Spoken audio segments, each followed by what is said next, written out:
नमस्कार दोस्तों, स्वागत है आपका मेरे YouTube चैनल प्रीत स्टोरीज में। आइए सुनते हैं मेरे द्वारा लिखी गई कहानी सुनेहा का दर्द। जब से मेरा कॉलेज ख़त्म हुआ था, मैं अपनी सहेली रेखा से मिल नहीं पाई। फिर मैंने सोचा क्यों ना इस बार कुछ दिनों के लिए उसके घर हो आऊँ। मैंने रेखा को इसके बारे में बताया तो वो तुरंत मान गई और मैं एक हफ्ते के लिए रेखा के घर के लिए निकल पड़ी। रेखा एक बहुत पुराने गांव में रहती थी।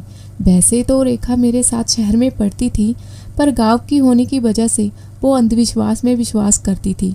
वो कभी कभी अपने गांव की पुरानी बातें सुनाती थी, जिस पर मैं कभी विश्वास नहीं करती थी।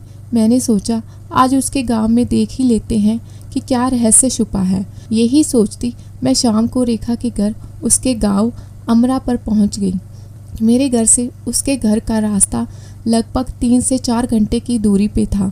जैसे ही मैं रेखा के घर पहुंची तो पहले उसने मुझे अपने सारे परिवार वालों से मिलाया।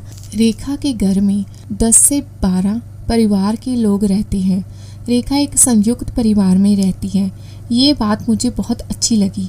रेखा ने सबको मिलाने के बाद मुझे चाय के साथ कुछ नमकीन दिया और फिर मैंने थोड़ा आराम किया। तो कुछ समय के बाद रेखा ने मुझे डिनर करने के लिए कहा। अभी मुश्किल से शाम के 7:30 हुए थे और अंधेरा भी अभी तक नहीं हुआ था। मैंने उसे कहा कि इतनी जल्दी खाना। रेखा ने कहा कि हमारे गांव में लोग शाम को जल्दी खाना खाकर सो जाते हैं, तुम भी खा लो और फिर हम बातें करते हैं। रेखा का घर एक पुरानी हवेली जैसा था, जिसमें 6 कमरे नीचे और 2 कमरे ऊपर थे और बाथरूम घर के बाहर था। हम दोनों ने अपना खाना खाया और ऊपर के कमरे में सोने के लिए चले गए। रात को हम दोनों ने कॉलेज की खूब सारी बातें की और लगभग 10 बजे के करीब हम दोनों सोने के लिए बिस्तर पर लेट गई।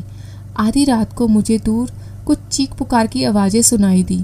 मैं एकदम से बिस्तर से उठ गई। फिर आवाज़ें बंद हो गई। मैं फिर से सोने की कोशिश करने लगी, तभी मुझे फिर से वो आवाज़ें सुनाई देने लगी। इस बार आवाज़ और भी अधिक सुनाई दे रही थी। ऐसा लग रहा था कि कोई औरत बहुत दर्द में है। तो मैंने पास में सोई रेखा को उठाया और रेखा एकदम से उठी और बोली, क्या हुआ? तो मैंने उसे कहा कि तुम्हें बाहर किसी की चीखने की आवाज़ें नहीं सुनाई दे रही? तब रेखा एकदम से शांत हुई और बोली, तुम सो जाओ, ये हर दूसरे दिन का काम है। मैं घबराई हुई और उससे पूछा, दूसरे दिन का काम है मतलब? रेखा बोली, अभी तुम सो जाओ, मैं सुबह तुम्हें बताऊंगी, अभी मुझे नींद आ रही है। यह कहकर रेखा फिर से सो गई और मैं उसके पास ही सहमी हुई बिस्तर पर लेट गई और सोने की कोशिश करने लगी, पर नींद थी कि आने का नाम ही नहीं ले रही थी। आती भी कैसे? चीखने की आवाज़ें जो मेरे कानों में आ रही थी और मेरे अंदर बहुत सारे सवाल उठ रहे थे, पर उसका जवाब सिर्फ रेखा दे सकती थी। पर रेखा आराम से ऐसे सो रही थी जैसे उसको कुछ फर्क ना पड़ता हो। मैं खिड़की से देखना चाहती थी, पर मेरे में हिम्मत नहीं थी कि मैं अपने बिस्तर से एक कदम भी चलूं। जैसे तैसे मैंने रात निकाली। जब सुबह हुई तो मैंने देखा कि रेखा कमरे में नहीं थी। मैं जल्दी से उठी और नीचे चली गई। रेखा अपनी मम्मी के साथ सुबह के नाश्ते की तैयारी कर रही थी। मैंने उसकी मम्मी के सामने कुछ पूछने की हिम्मत नहीं कर पाई, तो मैं भी उसके साथ काम में हाथ बटाने लग गई।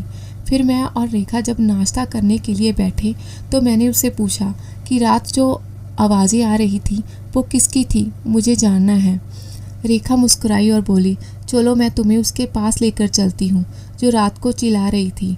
हम दोनों नाश्ते के बाद उस औरत के घर पहुँच जाते हैं जो कि रेखा के घर से थोड़ी दूर पे था।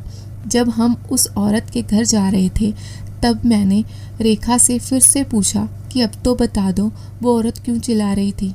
रेखा ने कहा कि तुझे मैं उस औरत के पास जाकर ही बताऊंगी कि वो रात को क्यों चिल्लाती हैं। इतने में हम दोनों उस औरत के घर पहुंच गए। रेखा ने बाहर से दरवाज़ा खटखटाया तो अंदर से एक खूबसूरत सी औरत, जिसकी उम्र होगी कोई 35 के आसपास, उसने दरवाज़ा खोला। उस औरत की आंखें हिरनी जैसी चमक रही थी। उसने अपने बहुत ही सुंदर से हाथ नमस्कार की पोजीशन में जोड़े और हमें अंदर आने के लिए इशारा किया। हम दोनों अंदर जाकर एक चारपाई पर बैठ गए। जिस कमरे में हम बैठे थे उस पर दरवाज़ा ना होकर एक पर्दा सा लगा था और बाहर एक छोटी सी रसोई थी। और उसके पास ही बाथरूम बना था जिस पर पर्दा लटक रहा था। वैसे घर छोटा था पर बहुत साफ सुथरा था। दोस्तों, अगर आपको मेरी ये स्टोरी पसंद आई हो तो प्लीज़ इसे लाइक करें, शेयर करें और अगले पार्ट के लिए प्लीज़ वेट करें। जल्द ही मैं आपके लिए इसका अगला पार्ट लेकर आऊँगी। Thank you.